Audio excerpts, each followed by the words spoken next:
Hi, welcome to Let's Talk About Love Stories from Everywhere. I'm your host, Jill Ferguson, and today with me is author Shelley Weiss. How are you today? I am doing great. Thank you. So I just said that you're an author, but what exactly Yeah. do you write? Well, I write cozy mysteries, cozy murder mysteries that take place in small towns with amateur sleuths and, of course, dogs. And I shouldn't just say dogs, I also have a cat in one of my newer ones. Oh, nice. So A why cozy mysteries and why dog-centric ones? Because I love animals and I love a good mystery. I've read so many mystery books growing up, and I don't know, there's something about murder mysteries in particular um that just kind of like intrigue me. Like, why do people do what they do? I love studying like just what makes somebody do something. I love pretty much I love reading. And I just found that those kind of stories are just interesting and you can do anything with them. Oh, isn't that the truth? So who were your favorite authors growing up? What Well, mystery stuff did you like? of course, Agatha Christie, I love her. I also love Tony Hillerman. Mhm. I love the way he can put words together. It's just beautiful, and those two are the ones that I can think of. And I mean, Agatha Christie, of course, it goes without saying, she can just tell a good story, and she keeps you guessing. You never really know who did it until the very end. And I love the challenge. I always feel like in Agatha Christie books, it's like the person that was mentioned once or twice on a page somewhere, in the first 30 to 50 pages, and then not really mentioned again. And then you're like, oh, they did it. Okay. Like, Right. like you almost feel like you didn't have enough clues going through. And, Right. but in the best possible way, because the story itself was such a great journey. Mhm. Did you, when you were a child, did you read Nancy Drew or Oh, yes, Trixie Nancy Drew. Belden or any of those, like the Scott Corbett books? I really liked the Scott Corbett books with like the disappearing dog trick. I don't know if you remember those Oh, from like second grade, I think is when I read them, or first grade. oh, okay. Yeah. Yeah, I've read Nancy Drew. I read the Hardy Boys. I loved it when those two characters would, have a book, together, a mystery to solve Mhm. together. I love team ups. I love a good up story. Do you do team ups in your own writing from characters in various books you're I into? do actually.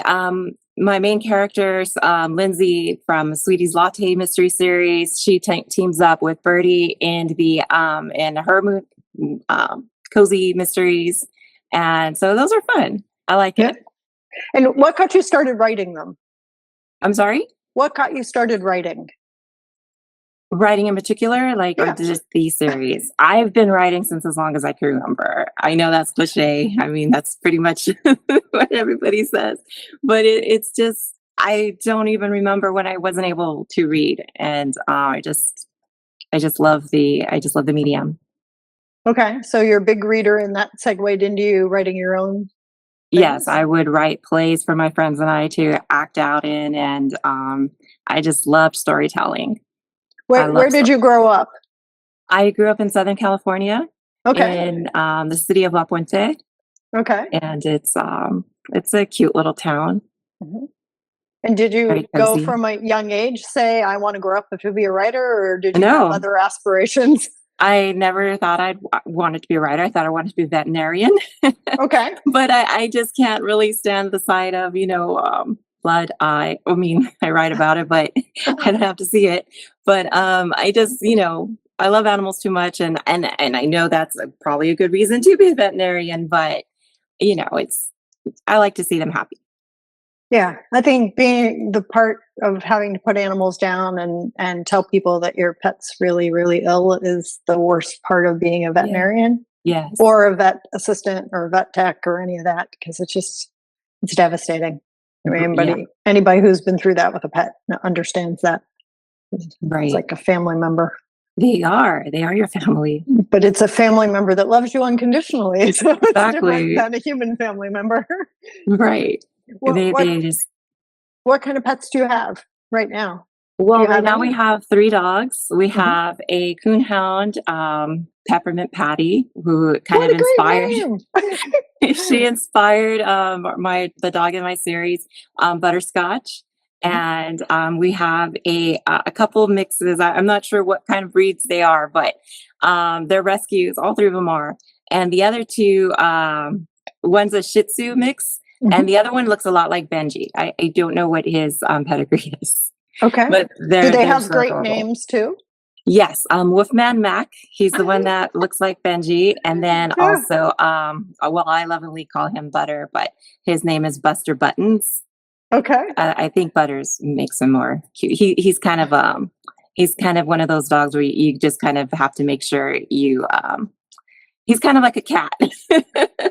He has he can be kind Wow. of temperamental, but he's loving, and he's, but he just That could be the first time I've ever heard of that, because I've heard of people saying that their cat acts like a dog because it comes oh, when it's called and it wants affection all the time, mhm, other than the, aloof cat yeah. uh, that, that so many of them are, or like you're my servant because you're a human and I'm a cat.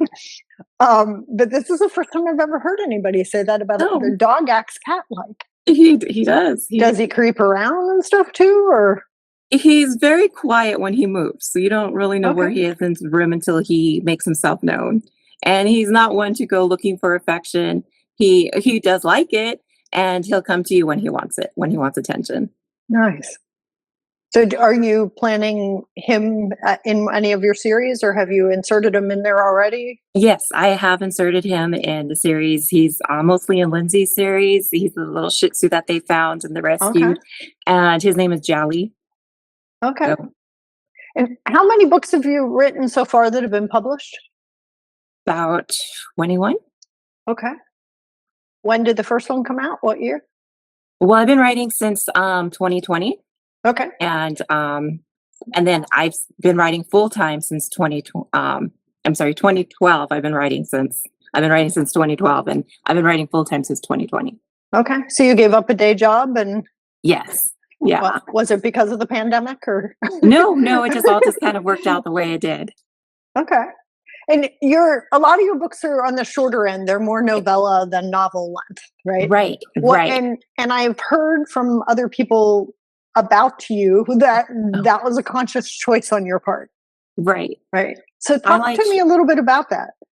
Yeah. Okay. I like shorter stories. I think they're a lot of fun. And I kind of wrote these with the idea of having a book you can read on an airplane, reading a book while your kids are at, swimming lessons or at a game, practicing, something you can read in the doctor's office. You could just take it anywhere, read it, and feel satisfied because, everybody likes finishing a book right away. At least I do. And I just, So I you were found calling them like what, 2 hour mysteries or 1 hour mysteries or something like that? There was right. a right. Some of them are 90-minute reads and then also 2-hour reads. Okay. And so that's the way you've been marketing them too, is my Yes, understanding. Yeah. yes. So what does that look like in that marketing? I mean, is that part of your keywords in your when you upload the book to Amazon or to the platforms, or is that something you're doing on your website? Yes, I do use the hashtag short stories, but also Amazon has categories for 2-hour reads and 90-minute and 30-minute, and I think even lower than that. And Okay.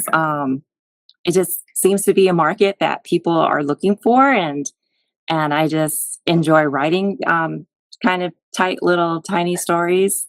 And I try to make it that every story finishes so that they each have a satisfying finish. And you don't have it so that it has like a loose end that starts the next book.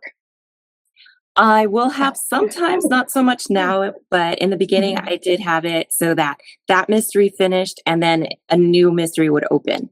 Okay. But yeah, Yeah, so I did because do we that a do little we bit. do that in my mystery Mhm. series that I write with my brother. We do the full novel, and then we do the first chapter of the next book in the series. If people want to read it, they don't have to, Right. right? Right. But yeah, just so whet a little appetite before the next book comes out in 3 or 4 months. So, Exactly. but because you're doing shorter books, Mhm. um, 20,000 words, 25,000 words, maybe 30. That. Lower than that. Yeah. How They're many? about 17,000, 18,000 words. Okay.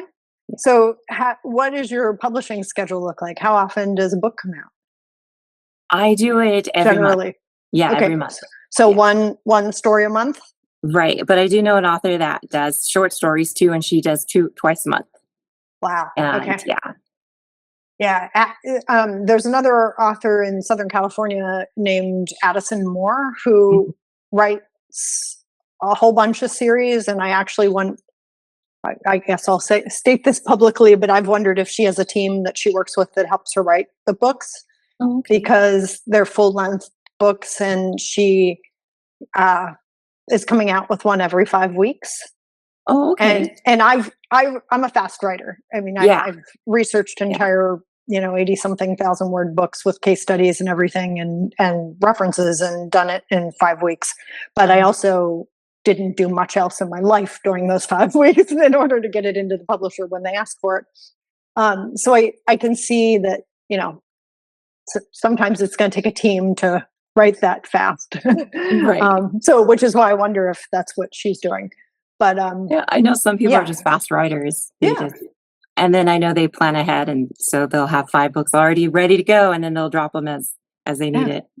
Well, and Stephen King had a difficult time publishing his first few books, and no traditional publishers would buy them. And so by the time he got to a book that they accepted, it was like book number 6 or 7, I believe. And so then after that book came out and he did well, they went back and published the ones that had been turned down before. So there was more in a row, kind of. And I think that's really important, right? As writers, that we keep momentum going, because it stokes the readership. And yeah. How do you stay in touch with your readers? Well, I do better at it. I do. I started TikTok, and I have Instagram and Facebook and a website, and I'm so much better at it when I'm not writing. When I'm writing, you don't hear from me. I kind of disappear. But I guess if you're watching, when I'm not writing, then I'm very active. Okay. But it is hard to so you're doing it in juggle. spurts as opposed to like 2 times a week or 3 times a week. Do you do a newsletter to fans? I do. I do it 2 times a month, and on TikTok I try to do it every day. I try to do those reels, and it is hard, because I'll be 2 hours like putting everything together to make a 5-second video, which is taking time out of the writing time. Yeah, exactly, and research, and yeah. But that's what you got to do to be seen. Yeah. And would you have a favorite platform? Is TikTok your favorite platform for that? Well, no, I wouldn't say TikTok's my favorite. It's the one I'm most active on, because it's the one I have the most engagement on. But I think, have you been picked up by any book talkers, influencers that have written about you? No. Okay.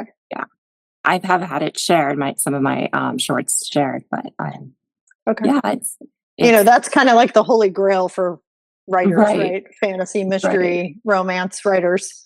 That's all the getting a book talker to just want to help you is exactly. And promote people want to help each other. Yeah. Yes, people do love to help each other. Yeah. But it is fun. And so do you mostly? Okay, so you just said that, so I have to ask, what's your least favorite part of this whole process? Oh, the marketing. Okay. If I could have somebody else just work on that, that would be wonderful. And I could just do the writing. That would be great. But the marketing is my least favorite. Maybe because I'm such an introvert. So I don't like putting myself out there. I like to stay in my own little corner. Well, one of my clients has been doing a book tour, and he just had a signing over the weekend, and it went super, super well. Like to the point where the bookstore invited him to come back anytime. That it went that well. And he said to me, I'm done. I don't want to do this anymore. He said, I don't like it. Like, it's nice seeing my friends. He said, but I don't like this. I don't like being out there. I don't like having to small talk with people. And he's just like, it's not comfortable, and I don't want to do this anymore. He said, if I could hire somebody to be me in bookstore signings, He said it would be better. I agree. But I've done some locations at bookstores, and it's very, I get like so overworked, like I'm just thinking all the responsibilities that could happen, like nobody shows up, or like my throat's too dry to speak. yeah. But it's just, you just think everything the work, it's what you got to do sometimes. Well, there's people don't consider that, right? Like Mhm. the readers don't consider it because we get so excited to go see our favorite authors. Like I remember going probably when I was 27 or Mhm. 30, going to see Judy Blume in person.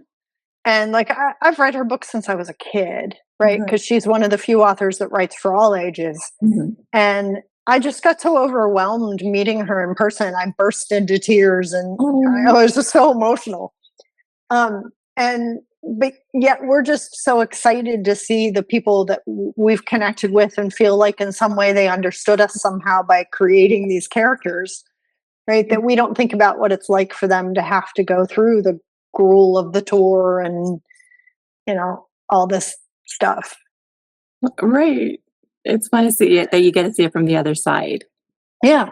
And Mm. I did my first book tour in 2005, Mhm. two, yeah, 2005 and 2006.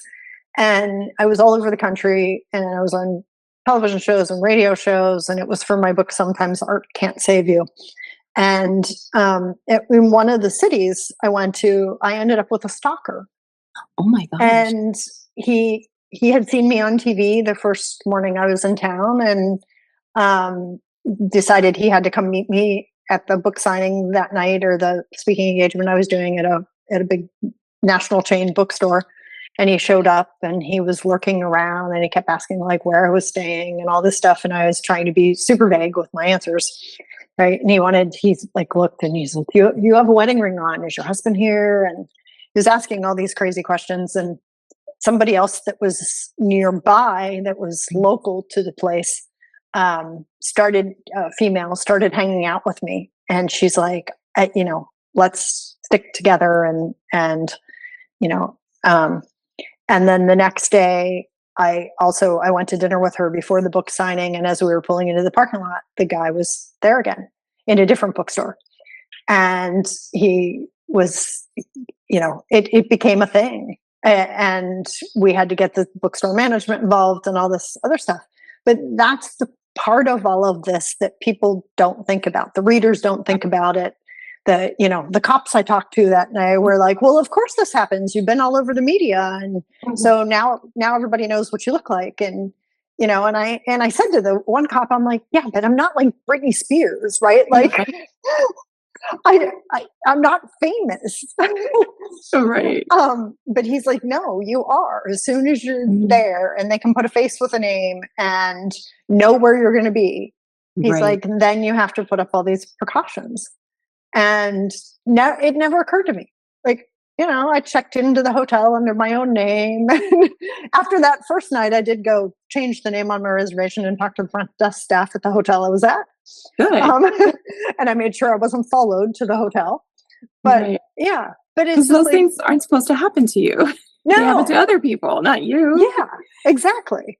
And in fact, I've actually approached the Writer magazine and Writer's Digest Mm. asking if I could write an article about the fact Mm. that how do you keep yourself safe if you're on a book tour. And Right.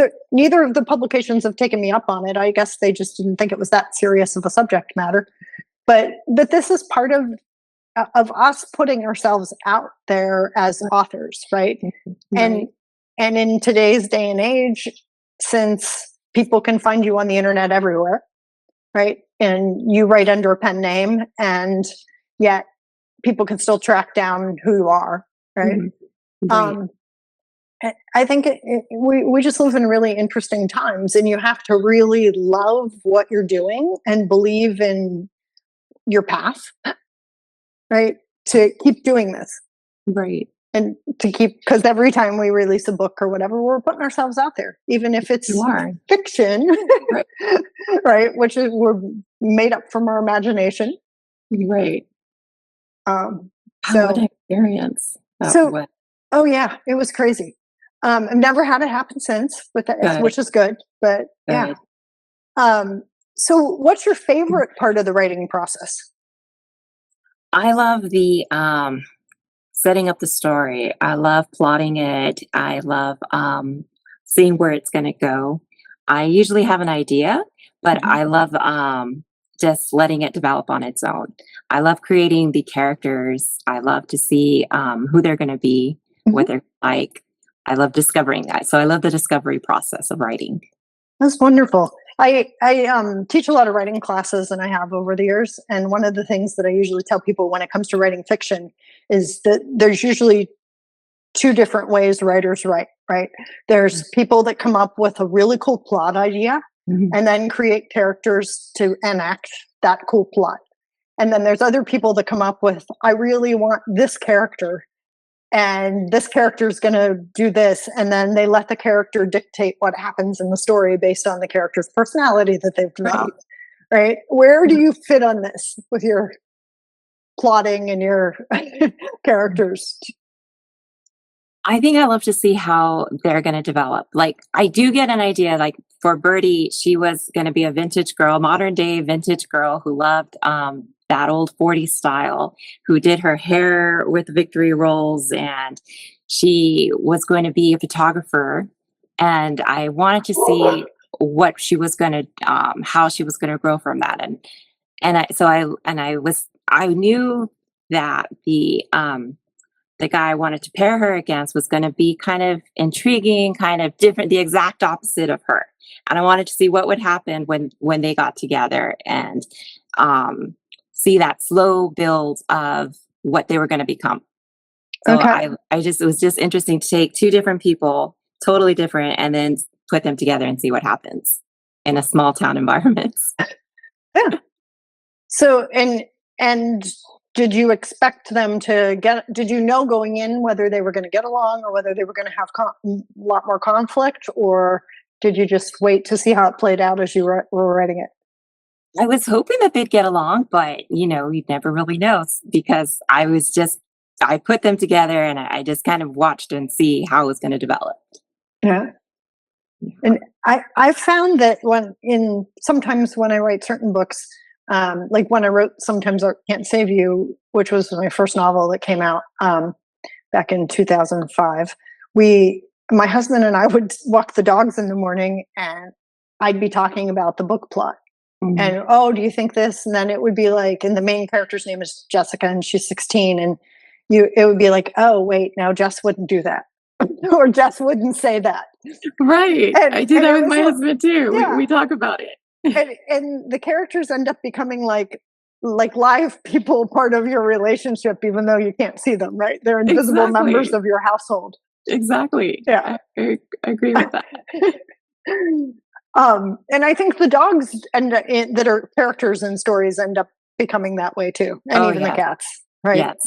Yeah. I mean, I love those dogs that I write about, and they're just I feel like I know them. I want good things for them. Yeah. I totally understand that. Yeah. Yeah. And I love writing them. They're like the best scenes. And now Butterscotch has her own little section in my newsletter. So it's Butterscotch's corner, and it's all from her point of view, and it's just fun. Oh, nice. I Yeah, love that idea. yeah, Totally. it's a lot of And fun. when do you know the author Lucy Score? Yeah, Yeah. yeah. So I don't know if you get Lucy's newsletter, but she has photos and various things in there, and she always talks about Mr. Lucy. And Oh. nobody ever knows his name, right? Right. But she's like, Mr. Lucy said this, and and I think that's like doing the newsletter is super Mhm. high maintenance for Yes, authors to do, right? Because right. some of them come out often. Some of the Weekly. authors, yeah, yeah. I know some that do it every day. I'm like, aren't you afraid Yeah, your readers are going to get tired of Addison hearing from Moore is you? one of those. Oh, Her newsletter comes out, I don't know how many times a week, but it's a lot. But right. and it almost in well, it's almost too much, right? Because it's just Mhm. like, how many newsletters do I need from you? Um, but yeah, but I don't think people. I mean, I understand that fans want to keep in touch with the authors, but it's also becomes this laborious thing to put it together, to write it, in addition to whatever it is your word count goal is for the day or the week. Right. And do you have a word count I goal used every to. day? I used to, and it would make me crazy just trying to meet it every day. Because some days I have strong days, and other days I just couldn't get a word on the page. So I just decided I'm not going to worry about that, and I think I do better. Okay. So I do you have an actual deadline of like, I need to have this story done in this many days or this week, this many weeks, or anything like that I for do. your production schedule? I do, and to keep me to keep me on top of that, I set it up on Amazon as a pre-order before I'm like totally ready with it, because that way it's like, okay, that's my deadline. I know I got to get it done, so I'm not going to be behind, and I'm not going to lose my pre-order privileges with Amazon. Yeah. And So then that's been good. do you do your book layout yourself, or do you I have somebody do. else do that? No, Okay. I do it. I use Vellum Uh-huh. for my layout. I like it. I used to do it by myself, and it was so hard. So Vellum makes it so easy. I've used Vellum too, and it does make it easy. Do you use it also for your print books? Do you do the I do. ebook and then use it to convert to the Oh, print? yes. Yeah. It does it all at Mhm. once. Yeah. Yeah. Yeah. It's so easy. Yeah. I just remember the dark days before that. Oh yeah. When you had to lay things out page by page by page, it was Right. so labor intensive. Plus, you had to have good design skills and everything else. Yes. So, yeah. So that's really kind of changed how we do things, right? Because if you've been doing this since 2012 and Vellum's not been out that long, Right. No. yeah. And who designs the covers then? Do you work with a specific cover designer, or do you do Well, them yourself? I got lucky. My husband is a graphic artist, so he does Oh, designs. awesome. It's not something he enjoys doing, but he does, and he's really good at it. It's like one of his many talents. Hmm. So thankfully, I get those from him. Your covers are fun. Did he Thank do you. your first couple books that you laid out too? Not from the Before very Vellum? beginning. Okay. No, no, he's done all of my cozy mystery books. Okay. Yeah, all of my fantasy books, which were under a different pen name, I hired different artists to do those. Hmm. So Yeah, and then why did you choose to go with pen names in the first place? I think I just thought it would be fun to do a different pen name for my different genres that I was going to use, so that it would just be less confusing for readers. If they Mhm. don't fantasy, then they'll know that I'm not going to write fantasy under Shelley Weiss. And I just thought it was easier for me to keep things separate. Okay. And do you maintain separate websites then? I do. How many websites do you have now? Two. I have Only two. two? Okay. I have a book coming out soon that is on. It's called Market or Booked for Success. Hitting your target market goals. No, hitting your market targets without losing your mind. Marketing targets without losing your mind. And that's actually one of the things that I talk about in the book is if you're writing in different genres and I use different case studies of authors, right? Some that use their own name or the specific pen name for all their stuff, regardless of what genre it is. And then the others that write very specifically have pen names for different genres, different types of books. And the reason that behind that, like, and how that affects the engagement. Right. Yeah. And if we look at somebody like J.K. Rowling, right, she's written under her own name, and then that she has that whole television series that's written under a guy's name, because it's more gritty crime. Right. And she didn't want that name to come out, but I enjoy both. Yeah. I enjoy both her stock books. And why did you decide not to use your given name? Well, when I first started querying agents under my maiden name Marquez, I was getting a lot of pushback saying that, well, they were putting me in categories saying just for this is more for our I felt like I was being pigeonholed. And so under that, because the responses that I get back would be, I wish I kept them, would be, well, we're really don't have any fit for Hispanic voices or Spanish, Latin voice. I'm like, well, I'm not writing anything for them, just writing fantasy. Um, I don't really talk about that too much because it's so long ago, but so I just found that I wasn't able to use that name. And so I thought, you know what, I'm just going to make a pen name. I'm going to make MM Shelley. Nobody's going to know what I am. It'll just be, just generic name. And that way I could just tell stories for everybody and not just be pigeonholed. That's kind of amazing. I mean, and I've watched publishing go like this, right? Right. Where we have times where we need voices from a certain culture, and that's the in vogue that all the publishers are buying right now, right? And then the next group would come along and they'd be like, well, we only want stories like this, right? Right. And and then it's been really fascinating to me, how it changes and it ebbs and it flows, um, and some of it is even state by state. I hate to say, but yeah. And um, I was sitting in a meeting, and there was a librarian in Chicago in the meeting, and there was a publisher in Florida, and the publisher in Florida was like, we don't want diverse voices. We don't want them in this state, and we're not buying that. And I was just like, oh my gosh, like you just said this in a meeting, right? Where Right. there's people from all over the country. And she's like, and we're certainly not putting that in our school systems. And yeah, it was so cringeworthy. And the librarian from Chicago is like, that's what we want. We want voices from everybody.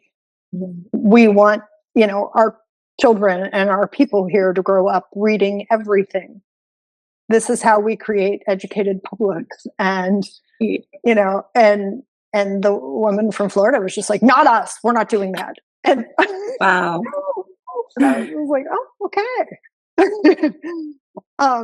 It definitely kind of mimics the culture we're in right now and the political situation we're in. And so I give you a lot of props and respect for No. figuring out a way to be like, no, I'm doing this because my voice and my stories are relevant regardless of what somebody tells me, right? And we all know that getting a traditional publisher or not a traditional publisher is a lot of times just on however that publisher that read your letter was feeling that day, or that Right. editor. Right. That it may not have anything to do with the content or the skill or the writing or anything, right? It's just like, this might not be the subject matter for them today. Yeah. They had a bad day, they got to break up, Exactly. and you're pitching a rom-com. It's not going to work. But yeah, so you've been self-publishing all of your works, or did you go with any of them traditionally published at the beginning? No, I've just went self-published, and you know what? I'm grateful for the community out there and the readers that don't really seem to care whether it's self-published or not, Yeah. and they just want a good story. They just want to be Yeah. entertained, Yeah. and I'm just thankful that I'm able to do this. And I think that's the really important part, right? We used to have this stigma probably 20, 30 years ago about Right. like self-publishing versus traditional publishing or hybrid publishing. And I'm so grateful that we've reached a point where people don't care who the imprint name on is, or if there is one even, right? It's like, no, I like this author, I like their work, I like their characters, I like their animals. They make me laugh Yeah. or cry or whatever, and I just want more of this. And I think that's really amazing. And I also think that it's really amazing that the author community tends to support each other. They I- do. Yeah. Yeah. Do you I've have met any a- stories about that, Um, or anyone you I want to give a shout out to for saying thank you for I supporting? have to say Cheryl Dugan, she also writes cozy mysteries. She has been such a great supporter, and she's always so encouraging. And every time we have our meetings, because I belong with a cozy group of authors and we meet weekly, she's Oh, always, nice. she takes charge and like, so she goes around. So everybody, we got to share your top favorite thing that happened to you this week. And, so your positives, she wants you to share all your positives. Nice. Yeah. What's your most memorable thing that ever happened to, like, letter from an author, or from either a fellow author or from a fan? What? Well, I did get an email from a fan years ago when I was writing my fantasy, and it was kind of unexpected. And she wrote me how much she enjoyed my books and that she wanted an autographed copy. So I sent her the 3 in the series. I just sent them to her. I didn't charge her for any of that. And I just wrote her back saying, you know what, this really made my day. This, to know that I have a fan. And it just made me happy to know that somebody out there was enjoying my books. Yeah. So I was just more than happy to send them to her. And I think that that's like a large part of why we write, right? Most of us that write because we feel compelled to do so. But we also do it to connect with other people. Right. Yeah. Right. So even if you're like a super introvert, you can still connect with people this way, and it's not Exactly. like super scary. Well, that's wonderful. Did you hear back from her after you sent those? I did. She just thanked me, and it was just a quick, sweet email from her. Yeah. And So those are just nice to get. what would you like people to know about you or your work? If they don't know anything about your work. That my stories are going to be just fun. I love to write. I love to write stories that you could just escape into and just live in my little cozy town of Moon's Landing, and know that everybody's welcomed. As a reader or into the Exactly. town. Yeah. Yeah. I read, I think it was the 3rd book in that series, the one with the lobster. Oh, okay. Yeah. Yeah. Which I was actually a little, I have to admit, I loved the story, but I was a little bit surprised because there are no lobster in Northern California. I lived in the Bay Area for 15 years, and I was like, wait, there's spiny lobsters in the South near San Diego. But I was like, oh, there's lobsters in here. But, you create your own town and create its own rules. Exactly. And it was a very fun story, and it had animals in it, which is wonderful. And yeah. So you write the mystery series under Shelley Weiss. Do you still write fantasy books, or not much? Not as much. Okay.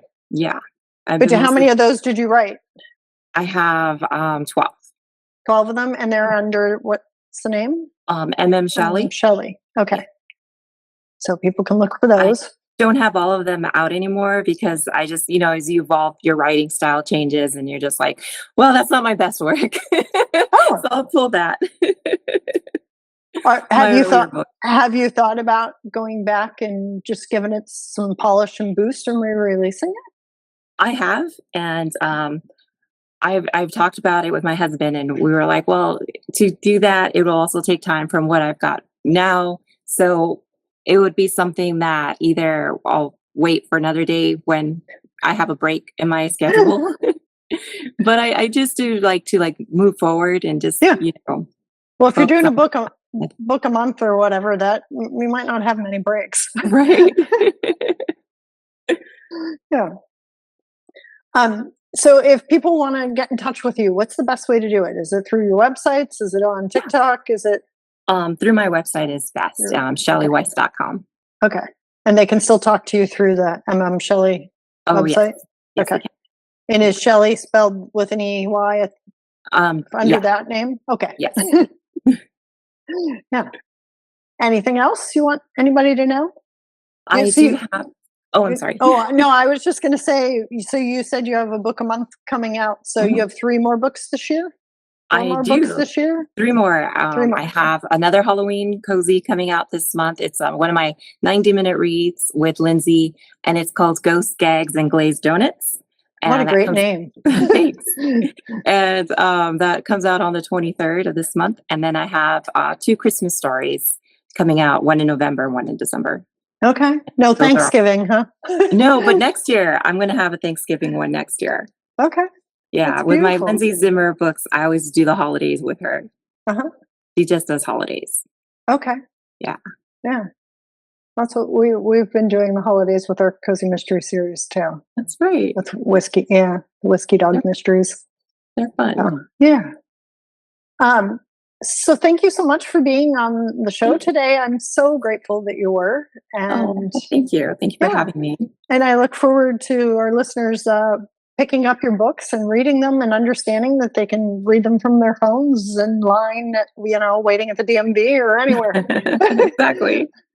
Because they are short and fabulous reads. Well, thank you. Yeah.